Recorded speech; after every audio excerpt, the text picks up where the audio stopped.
ஏன் நம்ம எப்பயுமே மத்தவங்க சொல்றதையே நம்புறோம், மத்தவங்க சொல்றது தான் கரெக்டா இருக்கும் அப்படின்னு சொல்லி நினைக்கிறோம்? ஏன் நம்ம நம்மளையே நம்புறது இல்ல?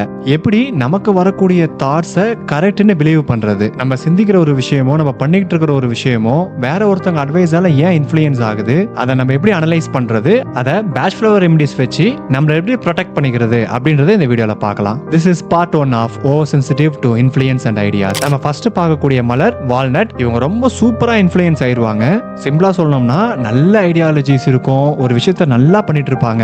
வேற யாராவது ஒருத்தவங்க வந்து ஐயோ இதே அப்படி பண்ற, ஐயோ இது தப்பாச்சே அப்படின்னு சொன்னாங்கன்னா இமிடியேட்டா அந்த மத்தவங்க சொல்ற அந்த கருத்தை வேல்யூ பண்ணி அவங்க ஒரு பெரிய விஷயம், ஒரு நல்ல விஷயம் பண்ணிட்டு இருக்கிறத வேல்யூ பண்ண மாட்டாங்க. உடனே அவங்க மைண்ட் எப்படி சிந்திக்கணும், ஓ நம்ம ஏதோ தப்பு பண்ணிட்டோம் போல, நம்ம தப்பா பண்றோம் போல, அவங்களுடைய இன்ஃப்ளூயன்ஸை ரொம்ப வேகமா எடுத்துப்பாங்க. ஒருத்தவங்களோட அட்வைஸே நம்ம எடுத்துக்க கூடாதுன்னு நான் சொல்ல வரலங்க. கண்டிப்பா ஒருத்தரோட அட்வைஸை எடுத்துக்கணும், பட் அதை அனலைஸ் பண்ணி நம்ம எடுத்துக்கணும். அப்படி அனலைஸ் பண்ண முடியாம யார் எந்த அட்வைஸ் கொடுத்தாலும் இமிடியேட்டா எடுத்துக்கிற ஒரு மனநிலை தான் இந்த வால்நட் அப்படின்ற மனநிலை. அடுத்த மலர் ஹாலி. இந்த மனநிலை அவங்களுக்கும் பிரச்சனை, சுத்தி இருக்கிறவங்களுக்கும் ரொம்ப பெரிய பிரச்சனை. ஏன்னா இந்த மனநிலையில ரொம்ப முக்கியமா நம்ம பாக்குறது ரிவெஞ்ச் டெண்டன்சி, ஜெலசி, என்வி, சந்தேகப்படுறது. ஸோ இந்த மாதிரி ஒரு accumulation of lot of negative emotions, lot of negative thoughts அப்படி இருக்கிறவங்க தான் இந்த ஹாலி. அவங்க ரொம்ப சீக்கிரமா வெக்ஸ் ஆயிருவாங்க.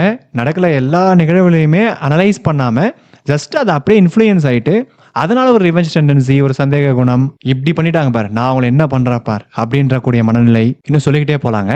இந்த மாதிரியான மனநிலையில இருக்கிறவங்களுக்கு நம்ம சரியான பேட்ச் ரெமிடிஸ் தரும்போது அந்த நெகட்டிவ் எமோஷன்ஸ் பேலன்ஸ் ஆகி அவங்க இன்ஃப்ளூயன்ஸ் ஆகாம ஒரு விஷயத்தை அனலைஸ் பண்ணி ஏன் ஒருத்தவங்க அட்வைஸ் கொடுக்குறாங்க, அது உண்மையாவே வேல்யூபிளா, அது நமக்கு நல்லதா அப்படின்ற அந்த அனலைசிஸ் பண்ணிட்டு அப்புறமா அவங்களுடைய டிசிஷன் எடுப்பாங்க. நம்ம அடுத்து வர மலர்களை அடுத்த பார்ட்ல பார்க்கலாம்.